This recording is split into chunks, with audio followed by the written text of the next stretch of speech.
All right. It's time, no? So I'm here to finish the story of yesterday, and I want to jump straight into the main auxiliary result I'm going to use in the proof. So I want to write down again the theorem, the characterization that will come at the end. I just start with a proposition, which is the following. Remember, we ended up identifying a set of states on a Hilbert space that are left invariant by a particular map. So I want to study this situation in abstract. So let M be a subset of states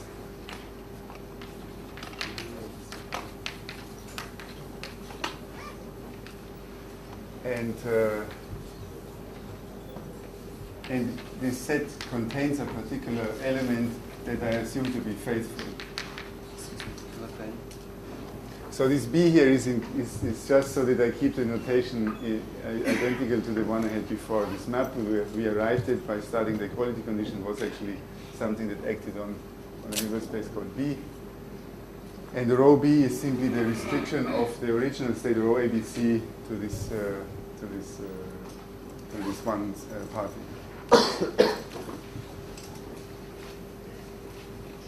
So then the object of the study is CP-TP maps that leave this set of states invariant pointwise. So to characterize this, it goes as follows. Then B decomposes as a direct sum of Bj, and Bj is naturally a tensor product.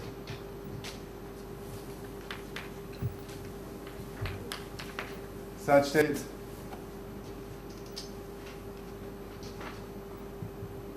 well, okay. Let me backtrack a second. I mean, of course, I could.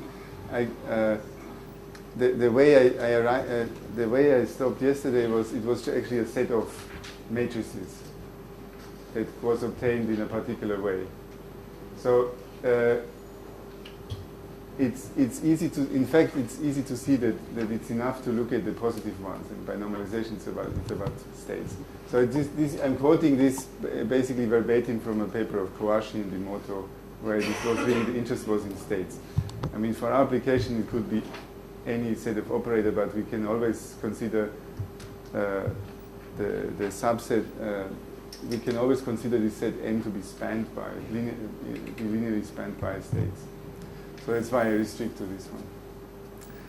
Anyhow, so first of all, the property of this decomposition is all mu in the set M are decomposed in the following way. It's a direct sum of Qj of mu rho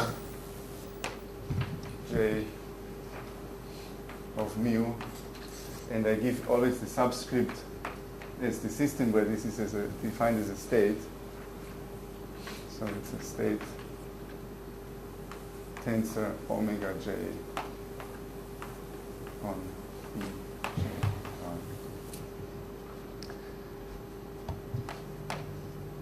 So this is also a state, density operator, and these guys here are probability distribution. This is simply because I assume mu to be a state, so it has to be, if I want to express it in this way, it has to be a convex combination of states. And in fact, it's a direct sum respecting this direct sum decomposition into the capital Bj's.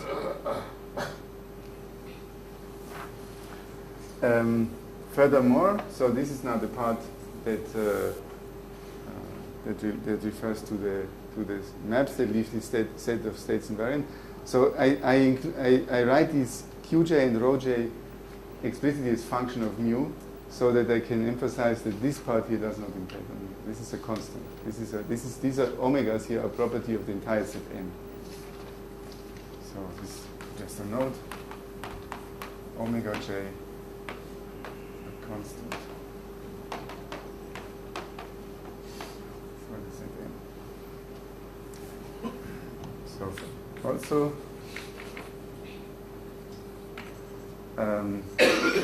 so that F acting on B CPTP, F of mu equal to mu for all mu in M.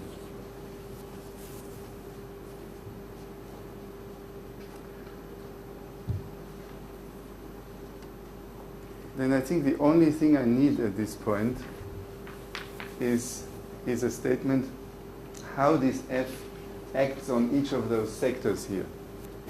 So then F restricted to Bj has the form identity on Bjl tensored with some Fj. Oh, I'm not really writing that straight. So where Fj, I mean, it's clear what it maps to, I guess, Bjr. So it maps the second. So this map acts as identity here, and there's something else there. Must be CPTP. And of course, this is trivial. Fj of omega j is equal to omega j.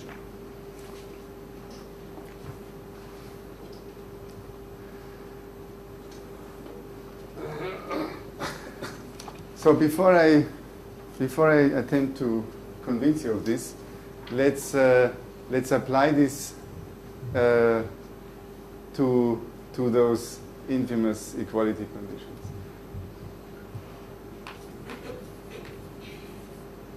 So we recall that we had mu equal to trace A of M tensor identity of some rho AB. And if I choose M to be positive, then also this will be positive.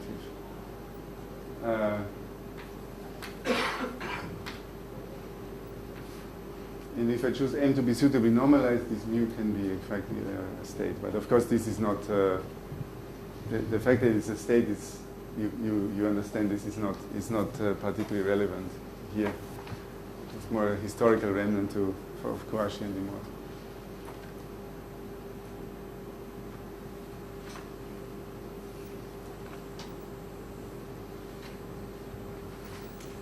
And we had this map F equal to the partial trace over C times RT double prime, and T prime equal to identity on A tensor T prime prime.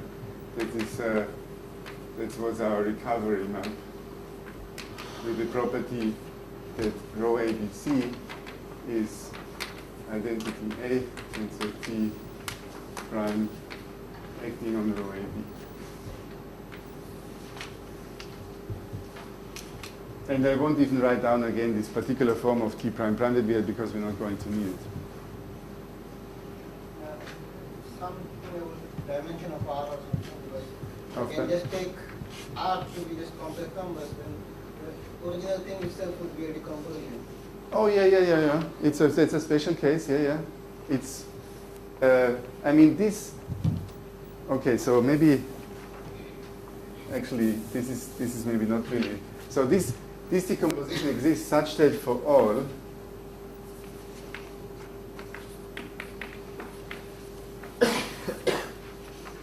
F with this property, you have that one. So this, I mean, of course, I guess I see a problem. So of course, if you just read the first part, you can always write a decomposition in a trivial one with this way. The decomposition is such that it serves the second part for every map that leaves M invariant. That's the point of the proposition.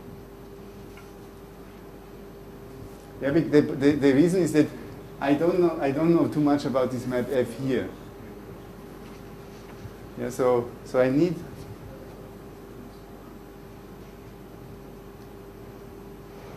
So at this point you don't have that much freedom anymore, because once you choose your Bj, then there should be the identity.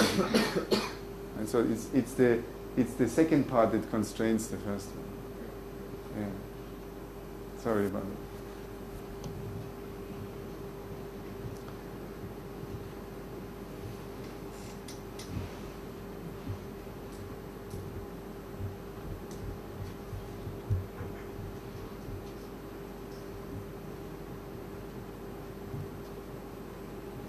Yeah, so we had rho AB equal to identity A tensor F rho AB. So okay, that's just what I recalled. We had our set M was obtained in such a way by ranging capital M, the Roman M over all positives with a suitable normalization.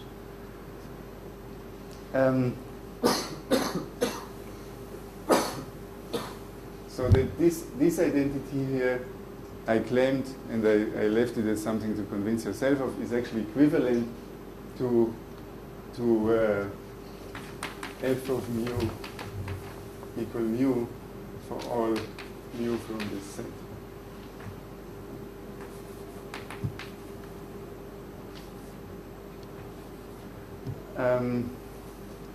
Okay, so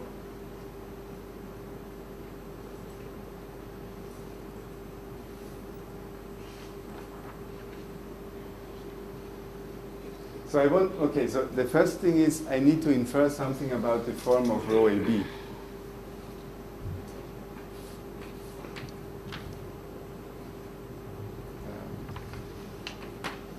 So this may not, in the one direction this is evident, in the other direction it requires a little bit of thought.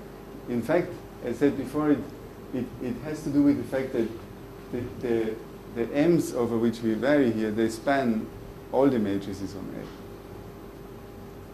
And in fact, because the map here is identity tensor F, this fixed point condition, it really means that rho AB is a linear combination of tensor products of such mu on B with some things on A. Yeah, so that's kind of a reinterpretation of this equivalence here. Rho AB can be written is in the span of some XA tensor mu, where XA, X is something on A, and mu is in A.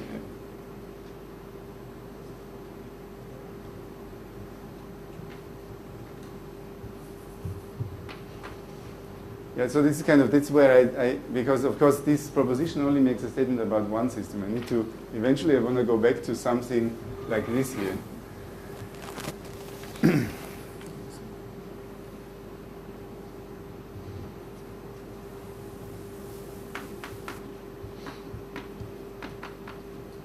So hence I claim rho AB can be written. So what's the variability of mu? Well, it's, as I said, it's all in the first, it's always in the L factor of this decomposition. This here is constant. And so what I get is that rho AB is actually also a direct sum of things. Now I start writing Pj. Then I have a rho. Oh la la, now I may not be consistent with my yesterday's notation.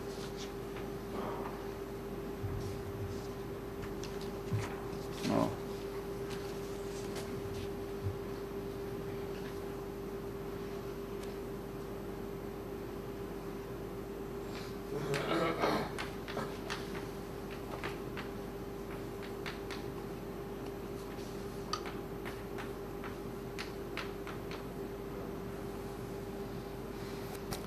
Yeah, that's simply expanding this here, and of course using the fact that rho AB must be positive.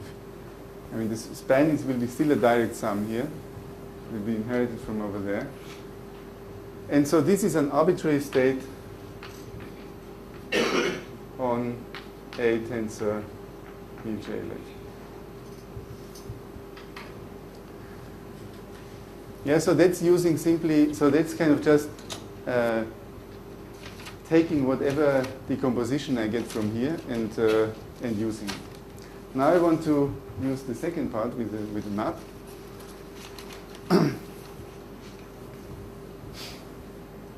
So f acts here, but f is a yeah, okay, sorry. F acts on the whole B system, but restricted to each sector, it has this character of identity tensor something. Now, observe that this state here is just a linear combination of operators, each of which lives in a particular sector. Right? So if I want to calculate rho AB,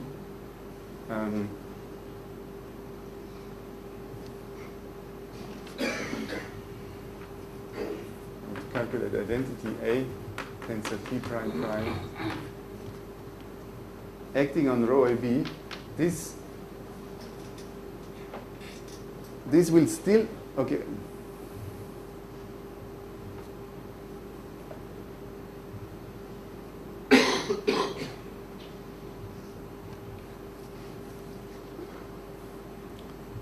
This will still have the character of a direct sum here, of a Pj, and the same rho j acting on A, B, J, L, tensored with something I would like to call T double prime J acting on omega J. Yeah, so, okay, what I wanted to say before is, it's better not to write it. If I do this with F, so that's T prime prime followed by the partial trace, then that's just rewriting this thing over there. Because I seem to apply F, since the state has only parts, each of which lives in one of the sectors, I just write here Fj. But each of these Fj, again, is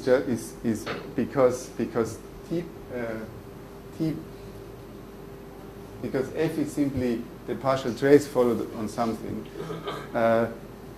Each of these here is simply is a map such that trace over C following T prime J is F J. And I simply call this T prime double prime J of omega J. This is simply whatever I called it before. Maybe I called it sigma J BJR C as a state on BJR. So is that more or less clear? So that's the abbreviated story. So there's this part here. So to include A, that is not exactly. I mean, it just requires careful writing out of this equivalence here. And then the last part, to realize that we can actually not only apply this to the map F, but we learn something also about this map T double prime, which has a different image, right? It doesn't map back to the matrices over Bj, but to some larger space. Okay, and that's it. So this is the claimed form of rho ABC. That's what I had written in the theorem before. It's a direct sum convex combination of tensor products, where the tensor products can correlate a little part of B with A and another little part of B with C. So that's the conditional independence. And so that's the end of the proof of the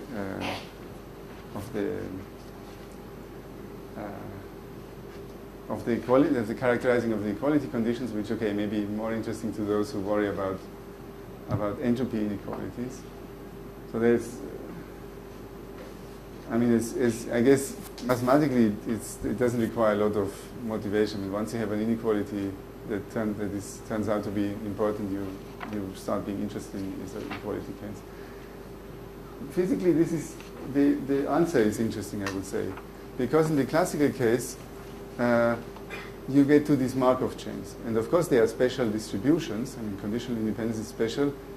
But at the same time, under fairly general conditions, you can always kind of modify your distribution to make it conditionally independent. Still preserve certain marginals. I mean, it's kind of conditional independence is a bit of a it's a property that involves at least 3 systems. And if you only want to preserve pairwise marginals, maybe you can still preserve many of them.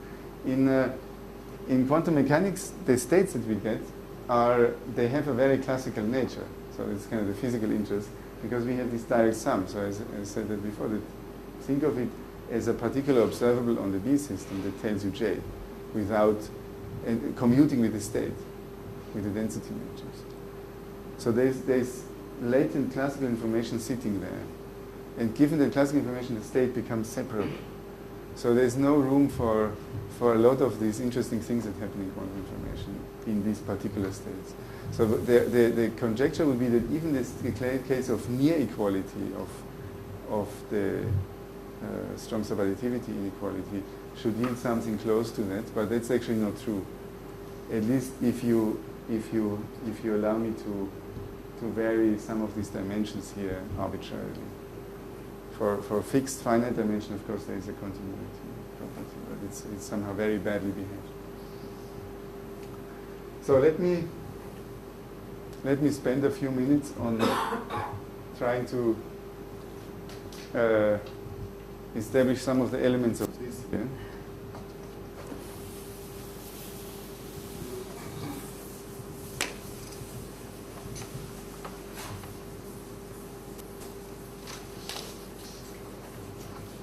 Because I guess it was the excuse of talking about this subject anyway, to bring in some operator algebras. Let me call it so-called proof, because I will probably skip some things just so that I don't stay behind for the rest of the week. Okay, we look at such a map. So we consider F, CP, TP, and F restricted to M is the identity. Now, okay, what can we do with that? So as I indicated yesterday, we look at the adjoint map that maps the same space. It's completely positive and unit preserving. And I would like to consider the set, let's call it AF, probably I should say AF star. That's simply all the invariant ones. So this clearly contains the identity because it's unit preserving, this one. And there's a bit of a little lemma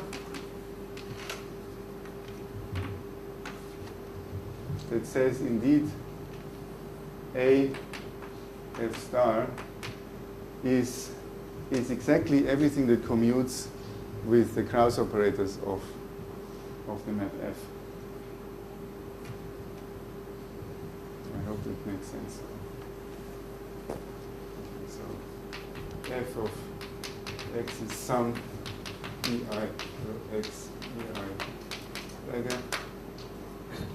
I guess for the mathematicians a bit odd that I don't know if I need to point it out. So when I have manifest matrices over physically relevant Hilbert spaces, I use daggers.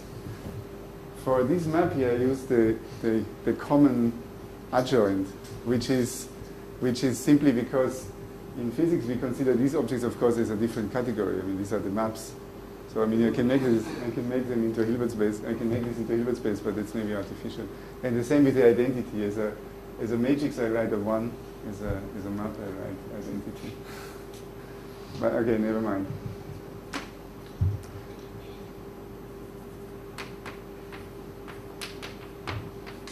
So it's the commutant, and that's of course a star algebra.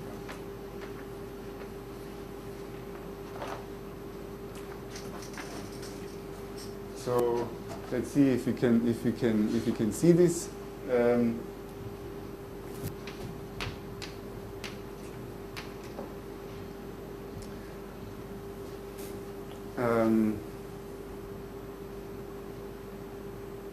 Well, okay, the starting is trivial. It's something you can just observe from the Krauss form, for example. You see that X dagger is also invariant under the map, so that's easy. And then I'm copying a trick that I learned in a paper of Lindblad. Let's look at the commutators. So if you want to prove that basically I have to prove that for an X that is invariant, it commutes with all of those.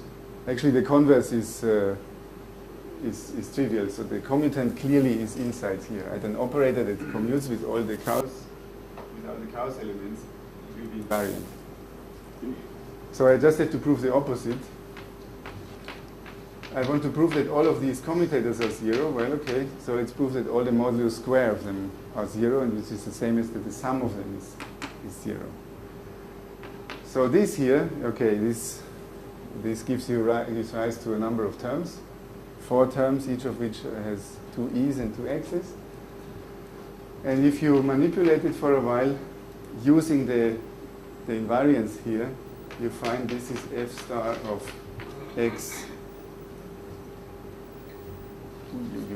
Okay, so let me see if I...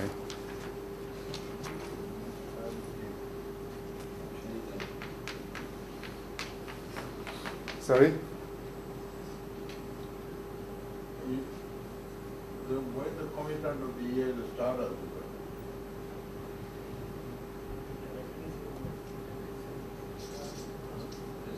What if they commute with the EI stars instead? Oh, I guess they, okay. I guess they commute with both. Yeah. Or either. Huh? If they commute with either, they'll pull out. Yeah, I think it's enough, no?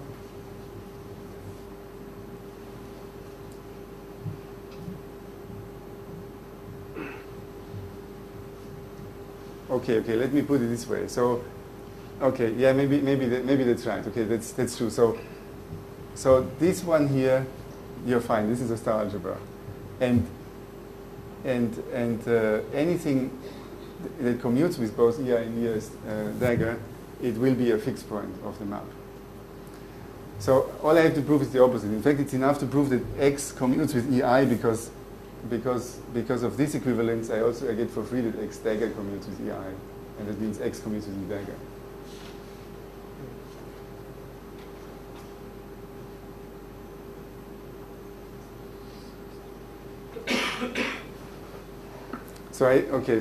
Here, that's true.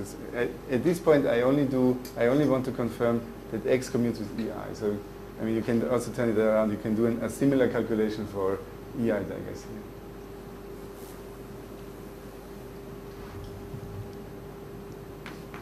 So this you have to check.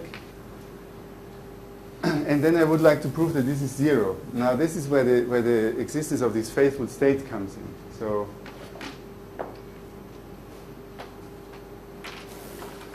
you take the, oops.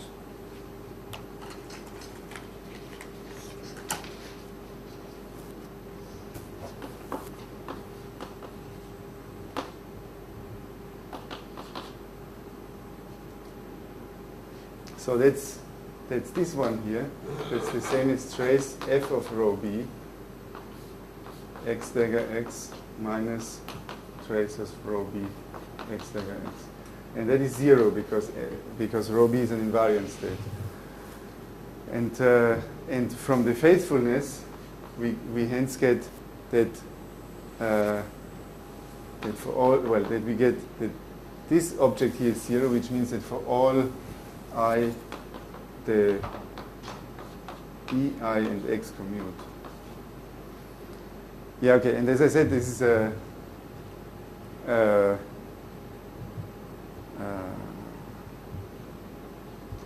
I guess you can do a similar calculation that shows the same for the daggers.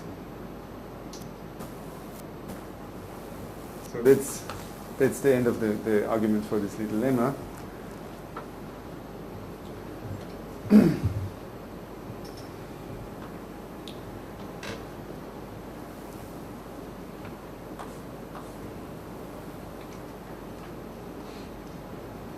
So how does this? What does this subalgebra tell us about the states here?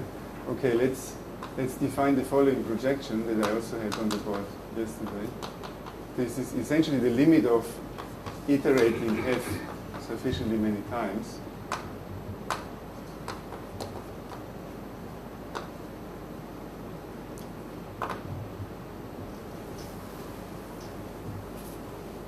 And of course, P star, its adjoint is the limit of this here.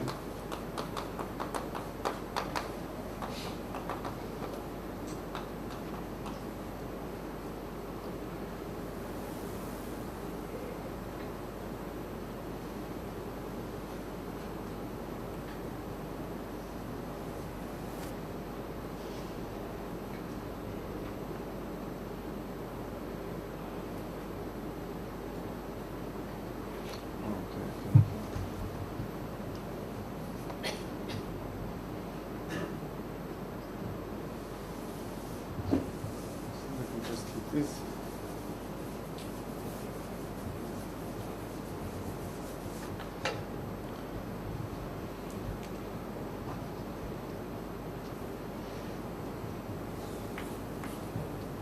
So P star, it goes from L.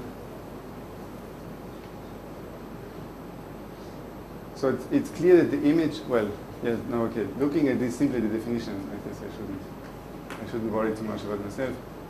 So this is onto, right? Which is the same as A E star. The matrices invariant on the F star are the same ones as on the P star. And in fact, P star is exactly the projection of the full matrix algebra onto this subalgebra. Okay, so then I'm using the structure theory in finite dimension. These matrix algebras are very well understood. It's a classic subject. So this is a direct sum of J. So there's an underlying decomposition of the Hilbert space which corresponds to the center of this algebra into factors, and each factor itself is isomorphic to a full matrix algebra, and it has to be embedded in the following way. It has to be L of BJL, tensor BJR, tensored with an identity on BJR.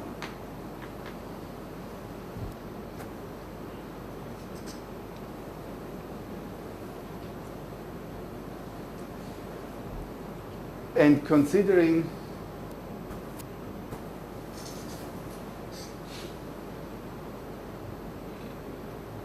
I think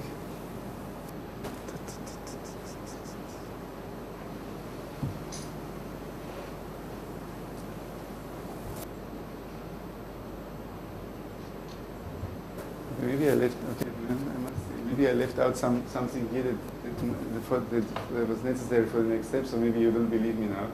So this P star of some generic X, it can then be written in the following way. It's well, I keep the direct sum instead of writing sum. Well, essentially, what the map has to do is we'll have to project into these sectors Bj, and then it will have to get rid of anything that was here and replace it by an identity. And for this to be unit preserving, we'll have to essentially take the expectation with the partial expectation with the state. So this looks as follows. It's trace over BJR. There's a projection here. P I don't want. Pi Bj X J multiplied with a suitable state.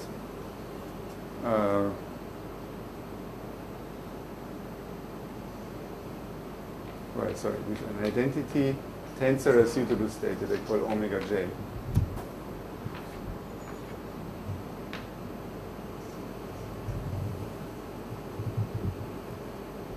No, wrong bracket here. So like this maybe.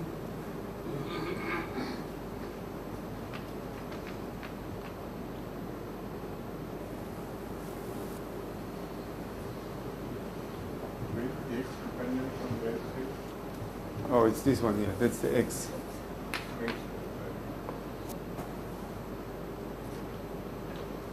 Yeah. So this operator, it has to have this form. Otherwise, we wouldn't get. Remember that the elements in here, they have to be the fixed points of P star. So I cannot construct with anything else here. It must be an identity. Otherwise, it won't give me a fixed point.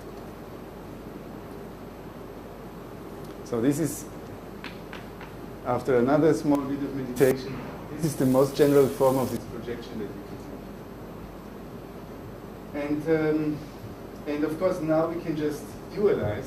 We learn what is P of, instead of tensoring with, oh, there's something missing here, tensoring with the identity on PJR. I see I have lost you already. So this, here I have this partial trace, right? So I still have to recover something that completes this as a genuine matrix in the surrounding space. You are using two states, both omega j as well as trace. So there exist these omega j that are states. But why do you need the trace? Because for me to get the expectation, I always need to multiply the operator and take the trace. Omega j is an So for me, yeah, exactly. It's just as Björn said it. For me, states are always manifestly matrices, positive matrices, and the expectation is always mediated through the trace. So B, J. So the dual actually looks a little bit nicer. It's just project the state into one of the sectors, take the partial trace, and tensor with the same good old omega j here. And this should be, of course, equal to mu if it is from the set M, and that gives you the form. That gives you exactly the form of the set, right? Because this here is just a linear map that projects the state into some object that is positive semi-definite has trace less than or equal to 1. So I just pull out the trace and write down, this is essentially the projection. So this is how you do it for a given map F.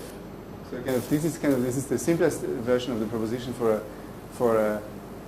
a set of state and a given map. Now we can of course also find somehow a universal map. We can look at the set of all maps that leave the set F invariant and take a suitable convex combination. So in such a way that this invariant algebra here is the smallest among all of them. And that will give us the most stringent decomposition over there. And so obviously if I do this program here for the identity map, I don't learn much, but I can do it for more and more interfering maps, more and more decohering maps, and I will get a finer and finer decomposition. They're all consistent. There is a finest one, in fact, and it's least in the finite dimension case because there are only finitely many dimensions of this thing here as linear subspaces. So I really just need a finite intersection of them to get the smallest one. And then I take the convex combination of those finitely many CP maps that will give me the smallest. So that's only this extra work that we don't even need for our previous application. We had only one map, so we were very happy. So that's it. That's the algebra. And how long did it take me? 40 minutes. So to be honest, this is, I guess I was a bit rusty on this. I was involved in some of this 10 years ago, and it was one of the few times that I really had to think about commutants and algebras. Apart from my thesis, where I was convinced that this is the way to go, that we have to do quantum information theory all in terms of algebras, and somehow it didn't really catch on that way. Okay, so like yesterday, I would like to change completely, or maybe not so completely. I would like to start by some small motivating consideration.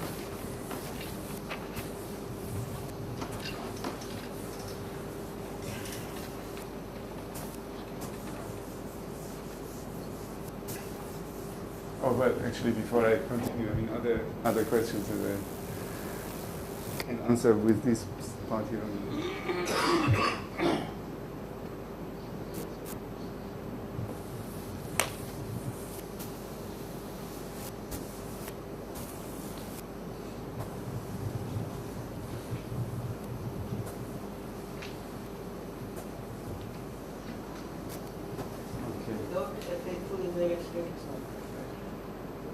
The thing is here, then your map could do lots of strange things outside of the common support of those states.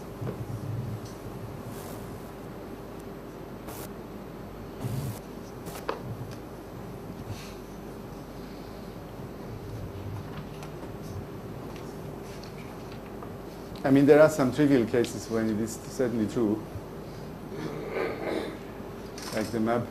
The CPTP map that maps every state to a constant state. So then the adjoint is simply, well, the only thing that is invariant will be the identity, because the adjoint maps everything to a multiple of the identity. So it's clearly then still an algebra, and you have some of this, but it's very simple and trivial case. I can't think at the moment of another case where it really fails. Typically, it's not really a restriction because since you're only considering states that have, I mean, basically what you can always do is you look at the largest support in the set M. I mean, without loss of generality, is a convex set. So you can find the largest common support. And there will be a state that has exactly that as its range. And then, since you're only asking a question about what the map does to those states, you simply restrict the map to this subspace, or to the algebra over this subspace. And that's what we did, for example, for this application. If rho sub B didn't have full rank, it didn't concern us because we would simply restrict the Hilbert space B such that it does have full rank. Yeah, but we just get few invariant states. So Yes. Okay. I'm fairly certain there are examples that are not trivial ones, where you can see that other non-trivial things can happen outside of the support.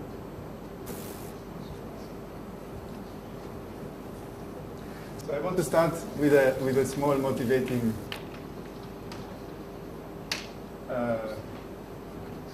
consideration of this error correction that we discussed quite a bit.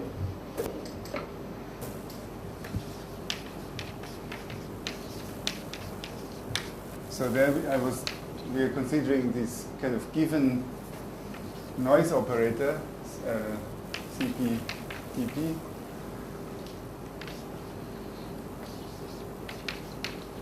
and as Vern put it,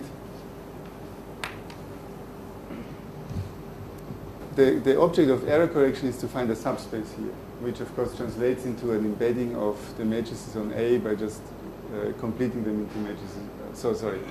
Matrices on some A0, completing them as matrices on A. And we need another completely positive and trace preserving map. That's the decoding that brings us back to L of A. And the way we discussed this yesterday and the day before was simply that any old state here should go to, what is that?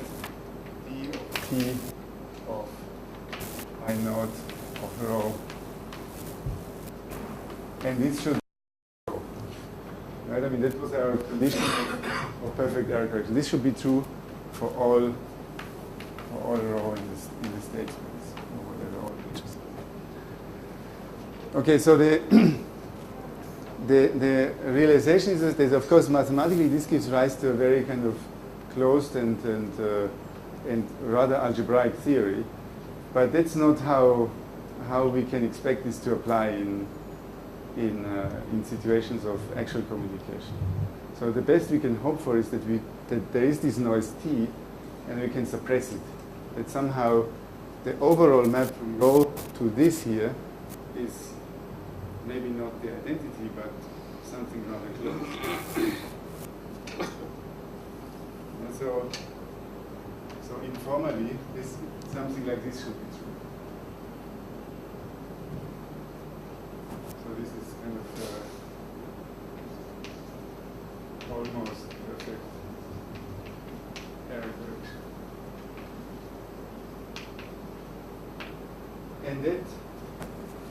And that necessitates that we have a way of quantifying the distance, the difference here. So that's all I want to say at this point. We need norms or metrics. And furthermore, we need to commit to such a norm in a way that relates to the kind of application that you have for this system. And I mean, of course, maybe you have your favorite norm that you would like to plug in here, but that may not be the one that is relevant for the eventual user of the system. So we have to do a bit of modeling to discover what are the appropriate norms here. Or more abstractly, actually, I could say that D followed this embedding should be approximating the identity map. And similarly, we should commit to an appropriate norm here. So that's the subject of today's lecture.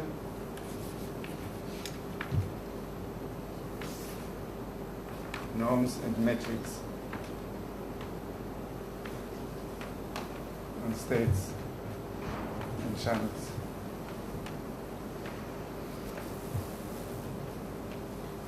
So of course since I will discuss this in the finite dimensional case, it will have a very strongly geometric character. I mean, for the classic functional analytic point of view, all norms that are related by constant factors are equivalent. But of course, that's a purely topological equivalence. So I'm interested in geometric factors, and even those, I would say, they will have a relevance for the infinite for the infinite dimensional functional analytic mind, because you can often understand, of course, infinite dimensional spaces by approximating them from below by finite dimensional subspaces.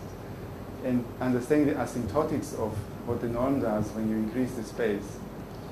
So the asymptotics of norm properties as a function of the dimension, to be precise.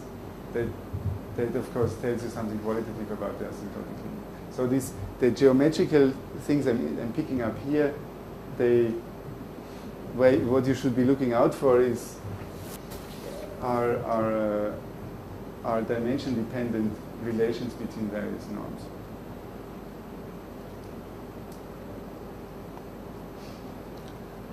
So okay, let me start at least with some definition before I do.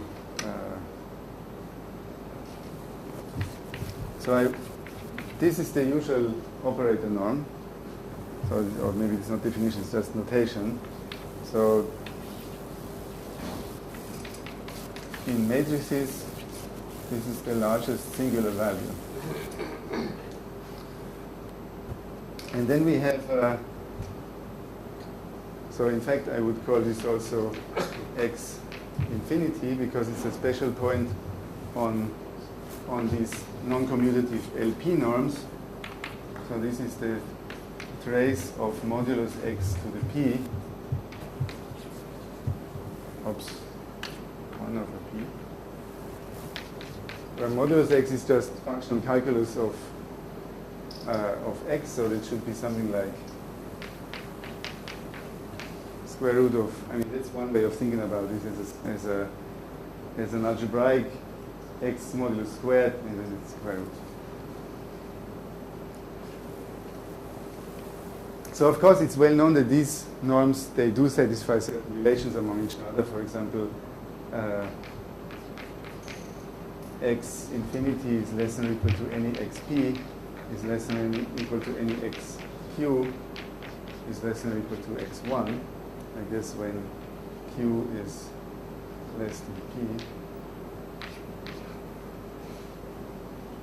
And there are also well-known relations in the other direction.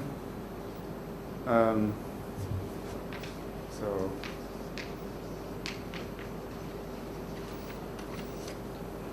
I don't want to write down the optimal ones, but you have, for example, things like less than or equal to square root of the dimension of the Hilbert space times x.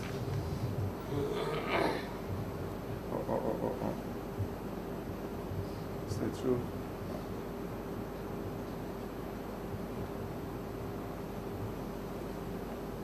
Yeah, that might be, something might be true. Yeah, for x, matrix is over x.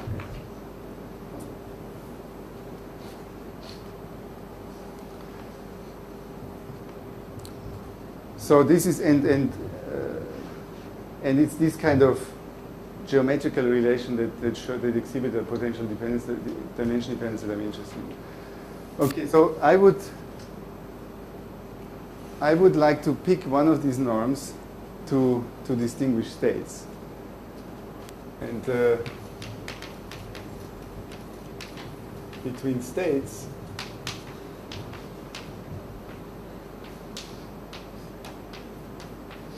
this is the norm of choice is the one norm, or the trace norm. Why that is?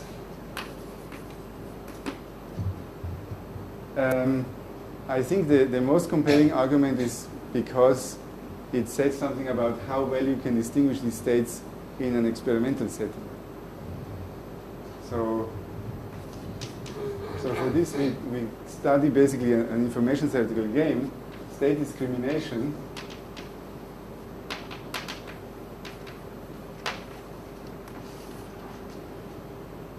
So it consists of two phases.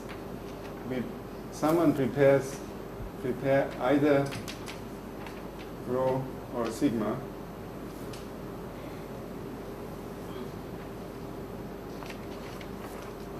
And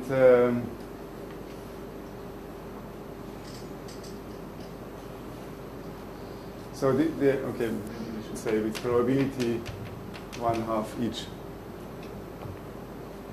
because I want to in the second step we guess the state based on a suitable measurement.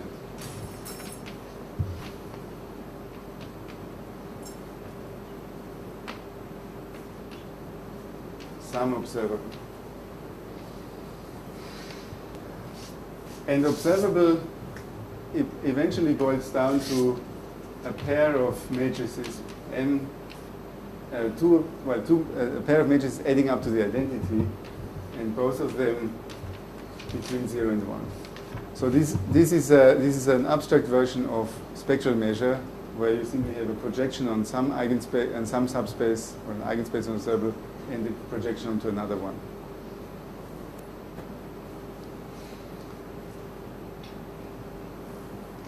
So and the goal of this game is to minimize the error.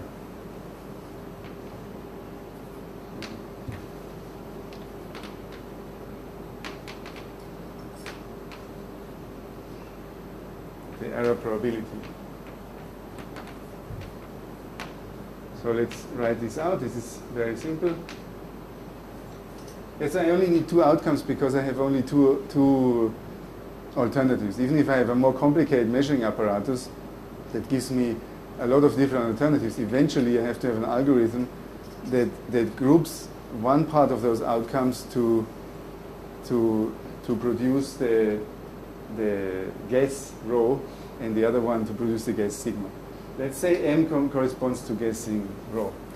So the error probability is this. Is the, well, with probability 1/2, the state is really rho, but somehow we got the other outcome. plus 1/2 trace sigma m.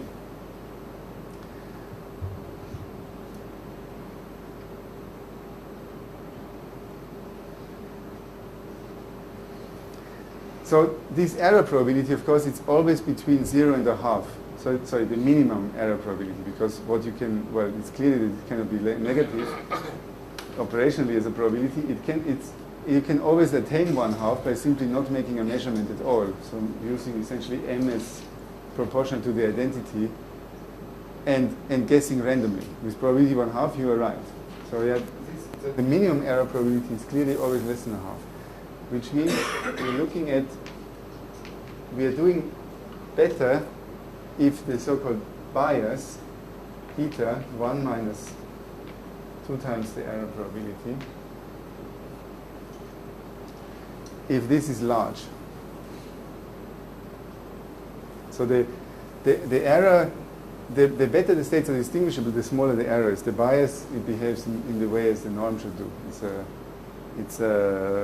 The better they're distinguishable, the closer to 1. So we can also write what this is. So the factor 2 takes care of the 1/2, and then we have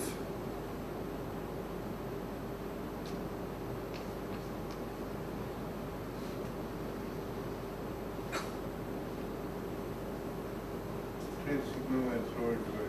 yes, yeah.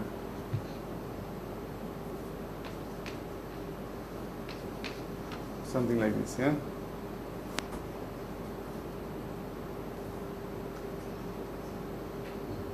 Yeah, okay, sure. And we want to maximize this bias, right? So how do we maximize this? Well, that should be very simple based on the spectral decomposition of sigma minus rho. So the optimal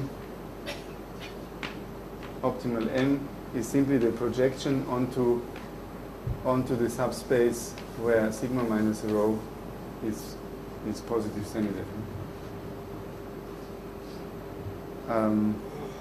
And then this is simply equal to 1/2 of the trace distance. Yeah, so that proves, so the minimum error probability is 1/2, 1 minus 1/2 the trace distance between the states. And of course, I mean, this calculation that we did here, it really is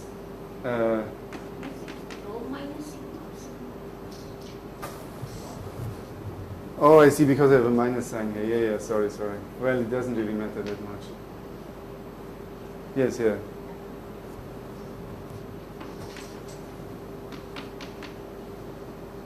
So the observation that this has operational significance is usually attributed to Hedstrom and Holevo. Mathematically, what we did here was nothing better than realizing that the one norm is the dual of the operator norm. So it's the max of the modulus trace rho x, sorry.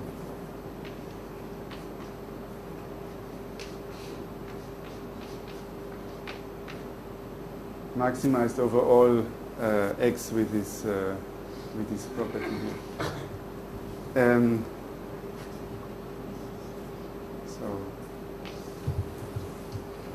So why is that? Because actually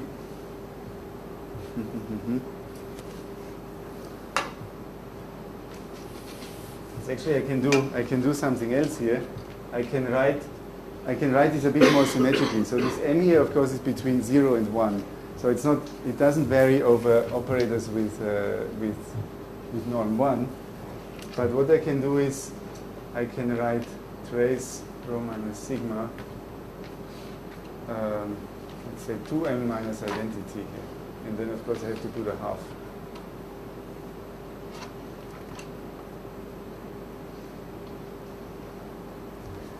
And this 2m minus identity, so that's m minus 1 minus m. This varies over all Hermitians with norm bounded by 1. And since rho minus sigma is Hermitian, that's a kind of a footnote on this identity. If psi is Hermitian, then it's enough to vary over Hermitian x's. So that is why we like the trace distance or the trace norm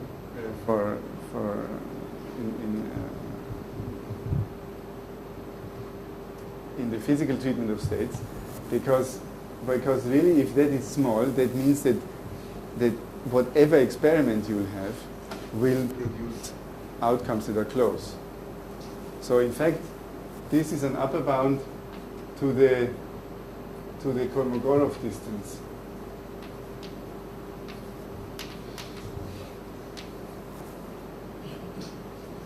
of measurement statistics. And the best measurement attains equality here. Yeah, so that is another way of looking at the state discrimination game, because what we're doing here is we're obtaining measurement statistics, and then based on the statistics we're trying to determine if it's rho or sigma. And it's quantum mechanics tells us that's the only way in which you can actually access a state, in which you actually have a chance of learning what it is. So the only information must be in these Kolmogorov distances. So that's why I like it. What is the Kolmogorov distance? Oh. So it's really just L1 distance if we have discrete outcomes. Because I mean the measurement statistics for each state gives you a probability distribution. And I'm talking about L1, which is really L1.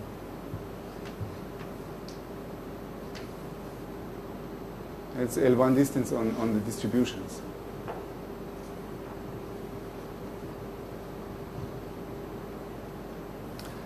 Okay.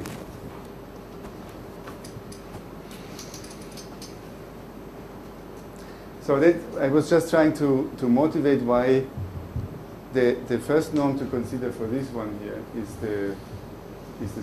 the first metric, rather to consider here is the one originating from the norm of the difference of the states. So that of course leads also to a natural norm on comparing channels, and that's something that connects back to the complete boundedness discussion.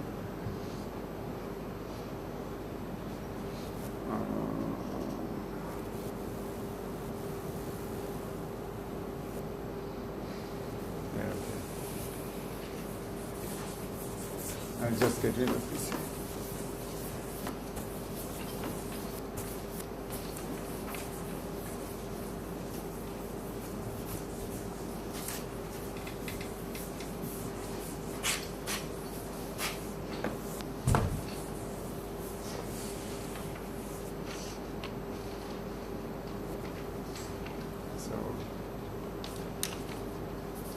Yes.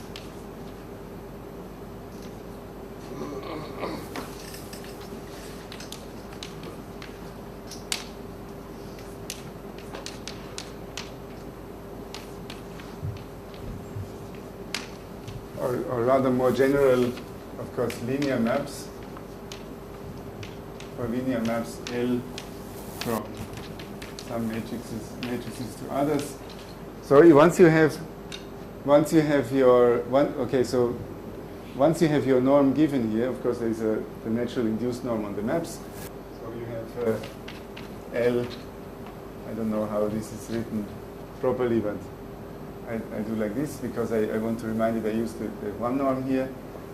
Is simply the max of L psi, where psi has trace norm 1 in the system. Yeah, so this is of course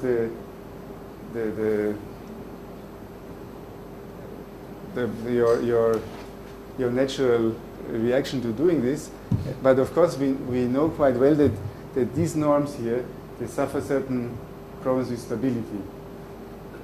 So in particular we know that L tensored with the identity And it's purely non-commutative effect, of course. If we do this for ordinary L1 spaces, then this is a very nice definition that is used a lot, I guess.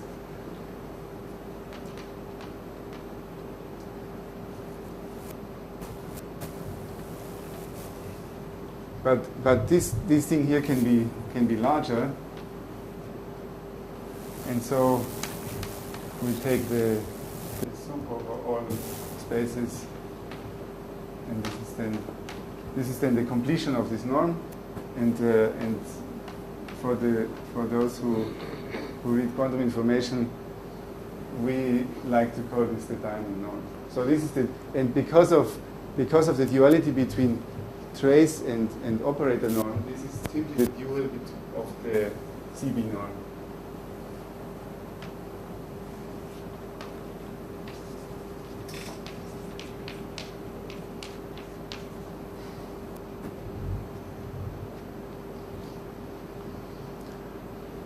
Okay.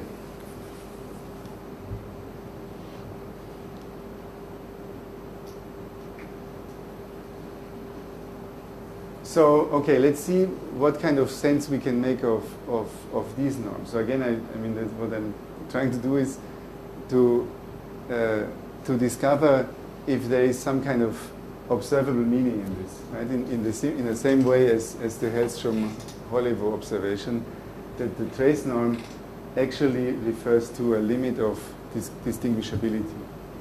Okay, so let's try to do the same thing here.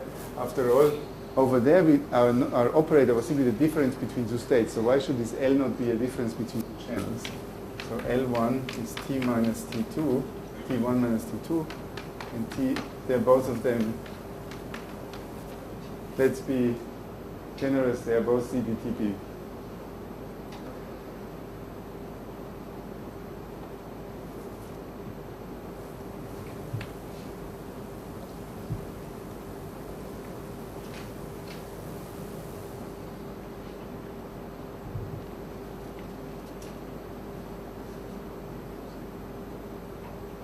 So in that case, okay, I first have to figure out how do I do this maximization here, and I claim.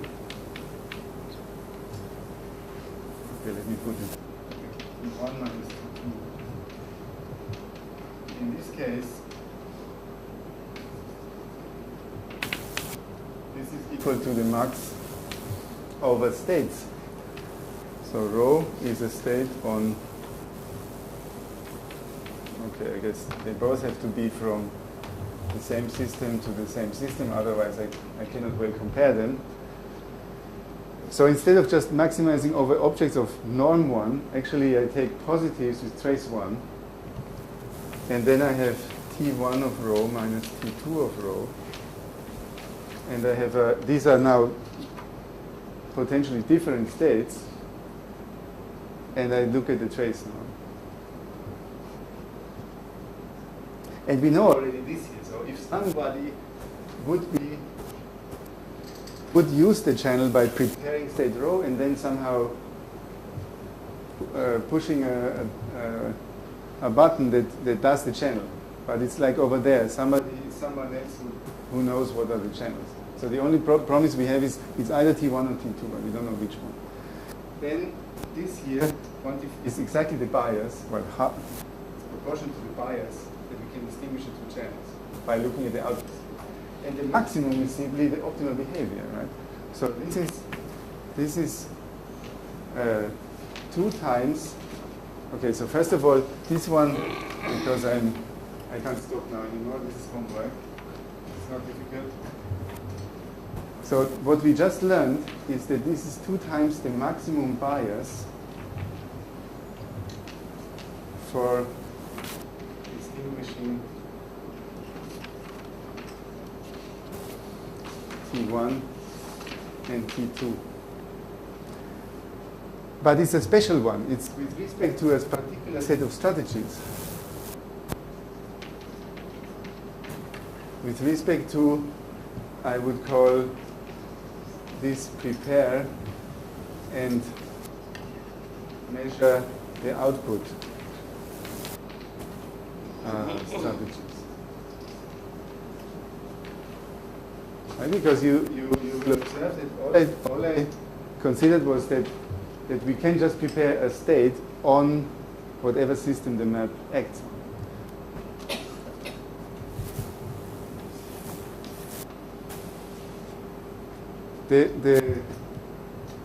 The whole reason of existence for the operators space and operator system problem is that we realize that there is a whole family of natural extensions for each map, and of course they also have physically very good sense. This is the map that somehow I have an auxiliary system C that doesn't undergo any evolution or a non-evolution in the best case.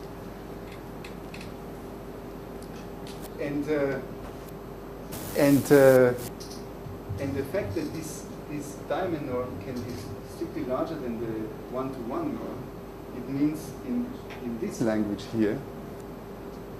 So, in fact, it's also possible that for the difference of two CP maps, it can be that the diamond norm is larger than the one-to-one norm. Following exactly the same logic, we learned that it's enough to consider input states here. And the only special thing that we can do between the system A on which T1 or T2 acts and C, we can prepare entangled states. I mean, the variability of all states here now goes over all states on A tensor C. And so this is max of a row in A tensor, and let me write this on A prime because we know that it's enough to consider the dimension of C that's the same as dimension of A. And then we have T1 tensor identity row minus T2.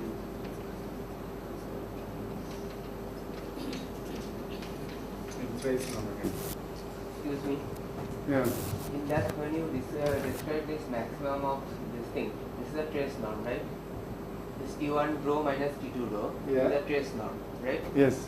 Now suppose I take my T1 is the identity which sends the row to row. Yes. Okay. And T2 is the diagonal pinching. Yes. Then T1 row minus T2 row is always equal to 0, but we cannot distinguish. Well, for diagonal matrices, yeah. I mean, any row it maps to all to diagonal entries only.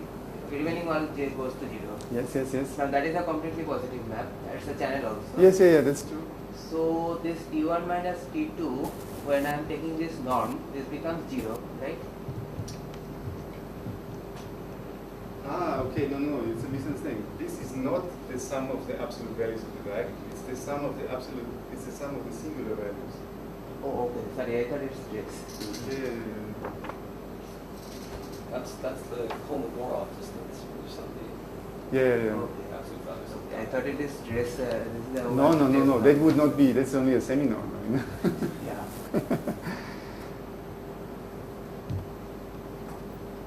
Yeah. Also, unlike the sum of the modulus of the diagonal entries, this here is unitary invariant. Right? It's not the basis dependent, as you can in fact also see from this duality over there. Okay, so this also is hence a maximum bias. This is a maximum bias, twice the maximum bias.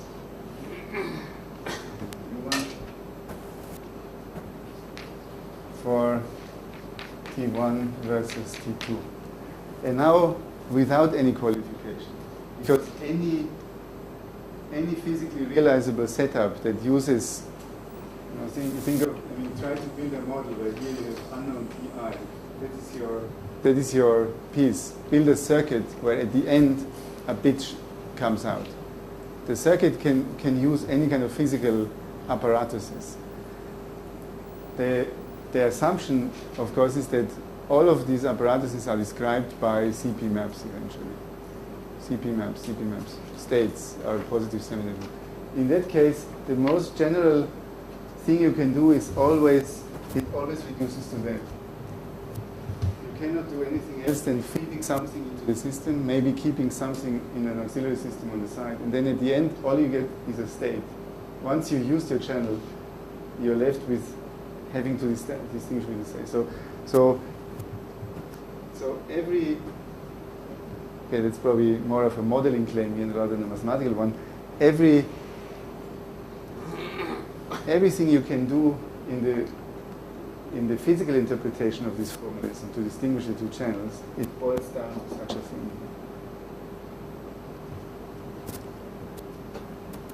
So this shows that already for channels there are actually, well, you might say in a certain sense maybe this is a more reasonable norm, of course, because it takes into account all possible solutions. It takes into account the fact that there might be a context, there might be another system that undergoes the identity evolution we have access to. But of course also this one here, it's at least a well-defined operational game. And it refers to some optimal performance. Both of these observations, they imply certain things. For example, the fact that the trace norm is contractive under CPTP maps. It is a concept. If you take the Hollevold-Hellström thing as an axiom, if you want, if you take this as the definition of the trace norm, it's by definition contractive, because two states cannot become more distinguishable under acting with the same CP map. Why? Because I could pull back any measurement on the T of rho, T of sigma, I could pull back to a measurement directly on rho and sigma. And so if I could increase distinguishability, my strategy would simply involve first apply T and then try to distinguish T rho from T sigma. Yeah, so what I want to say is the bias by definition is monotonically non-increasing under CP maps. And similarly these things. So if I should precede L by a CPTP map or follow it by a CPTP map, these norms behave contractively. And that follows from kind of this operation observation rather than anything else. I mean, well, equivalently you could use the duality, of course. It's really the same. Okay, what can we do with this? Maybe I want to show an example where these two are really very different and where you can see the kind of dimension dependence I was referring to. So of course for abstract linear maps, I guess I must suppose that Gilles Pizier showed some examples where the naive norm and the completely bounded norm are different. But it may not be so clear why these are differences of CP maps.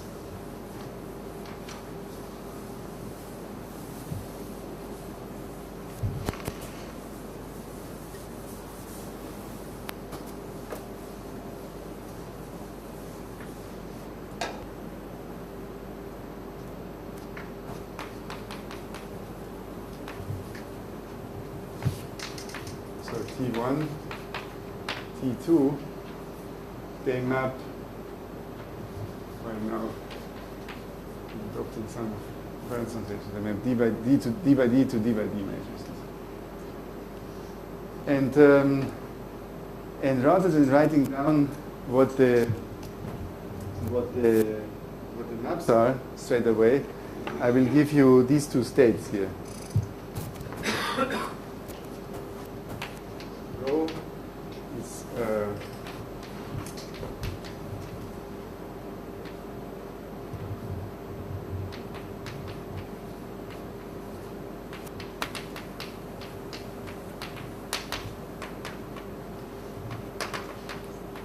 so it's the maximally entangled state.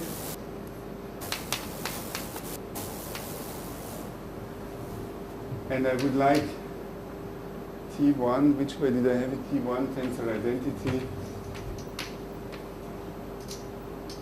rho to be a particular state that I denote alpha, and that's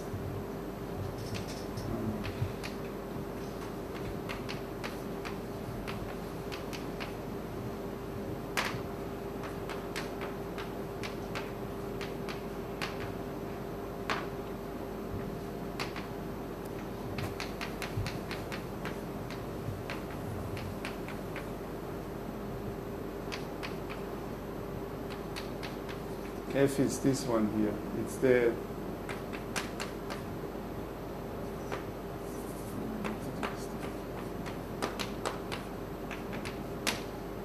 so F is the operation that's the unitary that corresponds to exchanging the two systems as Hilbert spaces. And so 1 minus F and 1 plus F are proportional to projections onto two mutually orthogonal subspaces. And because this guy here has two eigenspaces. It has an eigenspace with eigenvalue 1 and the one with eigenvalue minus 1. The symmetric and the antisymmetric subspace. And so this state is simply the suitably normalized projection on this antisymmetric subspace, and this is the suitably normalized projection on the symmetric subspace. Why I write this as a definition? Because this here is just the Choi-Yamiokowski matrix up to normalization. Previously I defined it with a capital phi that didn't have this normalization. So that's, knowing this matrix is enough to recover what is T1. And so clearly, T1 minus T2, Diamond norm, I simply don't even bother maximizing over rho. I gave you the rho already, in such a way that the two states even are orthogonal. Their supports are orthogonal. So this is sigma minus alpha is equal to 2. Cannot be larger than 2 because of this here. The trace norm itself cannot be larger than 2 for a difference of two density matrices. So the extremal case is that you have one subspace that contains that is all the range of the first state, and an orthogonal subspace that has all the range of it.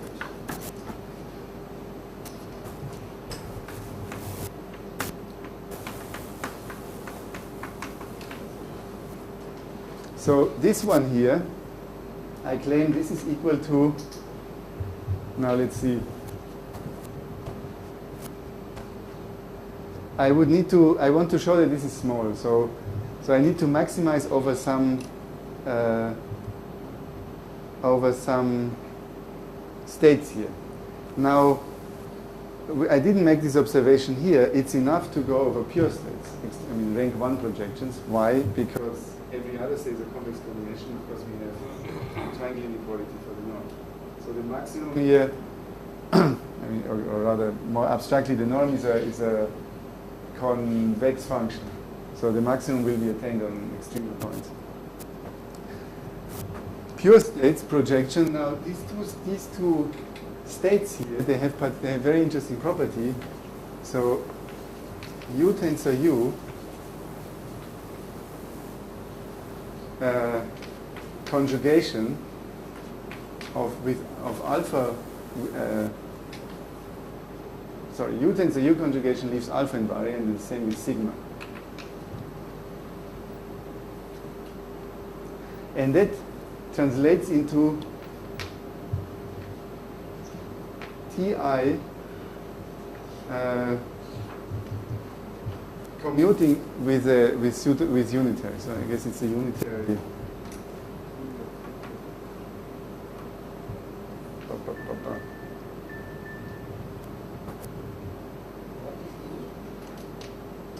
So for unitary. Yeah.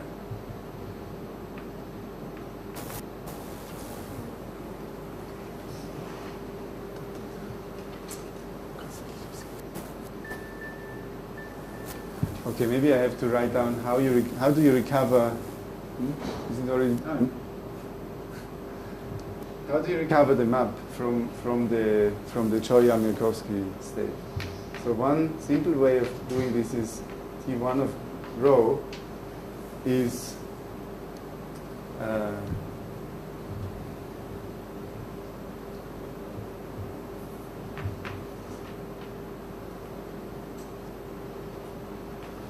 so we need X transpose, tensor identity.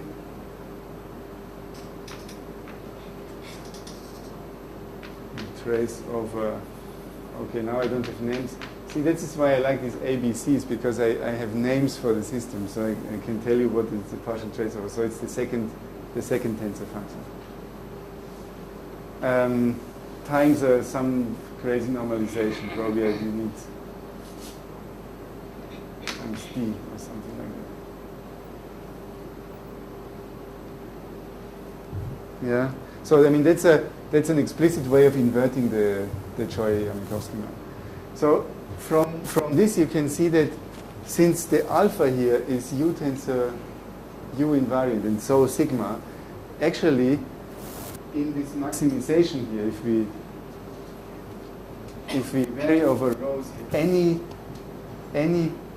row conjugated by a unitary will give the same distance here, because simply the invariance of the invariance of the states, it translates into a covariance property of the channels. So this is simply the trace norm between T1 minus T2 of some arbitrary fixed state. So just pick one.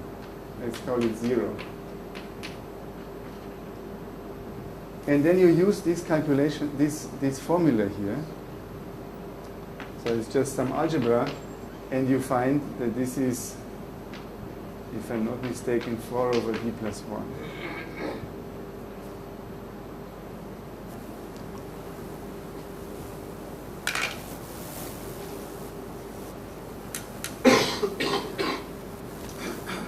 Do I have to finish? Okay, I have 2 minutes.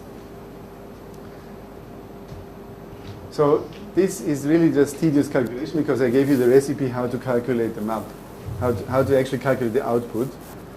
You just fix one of those vectors, and so it's basically here you put an arbitrary one-dimensional projection, and you just try to figure out what is this contraction here with alpha and sigma. And you see the reason why this is different is small is because both of these states will be the maximally mixed state. So when I put 1, 2 here, then I have also alpha or sigma. And I have plus minus some ripples, basically. There's not much that goes on. And these ripples are of very small order. So is that of any interest information theoretically? I would say maybe yes. So of course it's just an example of diamond norm being very large. So in fact saying that if an experimenter had access to the right equipment, he could discriminate these channels perfectly. So for example, I could send him a message. Right? He could learn one bit, that because I would secretly build a machine that inside executes either T1 or T2, and he can find out which one it was. But what kind of equipment does he need? He needs to be able to create this state here.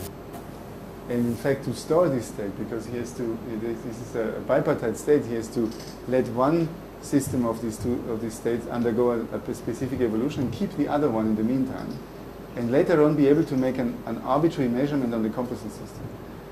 So effectively, I'm asking him to have access to almost a quantum computer.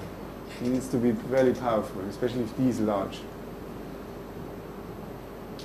If he doesn't know how to prepare entanglement, then he's restricted to these more primitive strategies, and then he cannot read the message.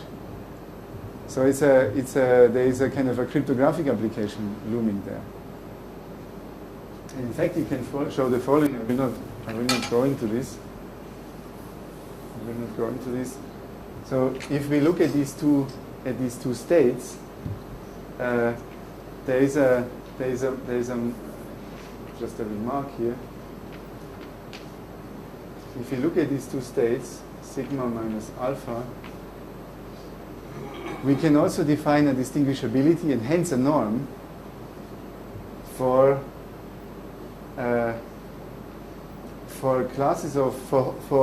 other classes of measurements. I mean, one way of thinking about what we did here to distinguish these channels is really, well, how well can you distinguish these two states? Because via this Choi-Minkowski correspondence. So you can, and for these two states, what is characteristic for the physical situation is that it's a bipartite system. So the trace norm, hence the distinguishability on the arbitrary measurements of these two states is large. On the other hand, if we restrict the measurements that we have access to, then we get a different norm. And that's something that one could ponder quite a little bit. Any convex centrally symmetric subset, if I have any kind of, let's say, M that is inside the -1 interval in the operators on some system, and it's equal to -m. Any such thing, of course, gives rise to a norm, and the dual norm is exactly the distinguishability. So I can for any set of measurements that are given to me by the experimental limitations of someone, I can build such a set here. And one interesting such set, for example, for a bipartite system, are all measurements that are implementable by a succession of only locally measuring a system and exchanging classical information with another part, and recording classical information, then accessing the other system, extracting information. So that you still will produce a probability distribution because you're effectively making a measurement, but these will not be the most general ones. So in fact, it turns out if you properly define the corresponding distinguishability norm for states under, for example, local operation classical communication between these two parties, you happen to get the same thing here. And this is actually the subject of a paper by Di Vincenzo, Lung, and Terhal from quite a few years ago now. It's called quantum data hiding. So it's this observation that you can encode information into two perfectly distinguishable states. Nevertheless, the physical situation may put constraints that make them almost indistinguishable. Yeah, and then you can go further. You can ask, so what is really the relation between the LOCC norm and or one of these other norms and the trace norm? And it turns out that this dimension dependence here is almost optimal. So up to an unknown constant factor, the largest ratio between LOCC norm and trace norm is 1/d.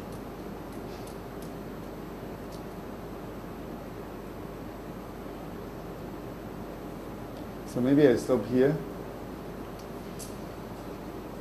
This was probably more just a teaser.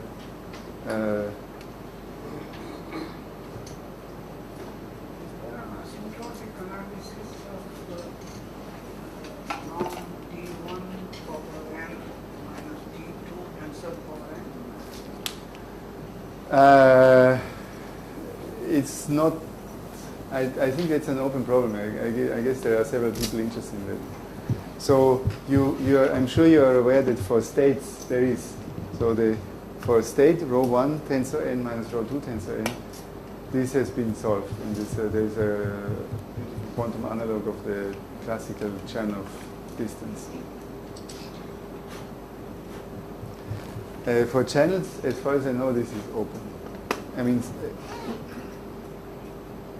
both of them are open, to be precise.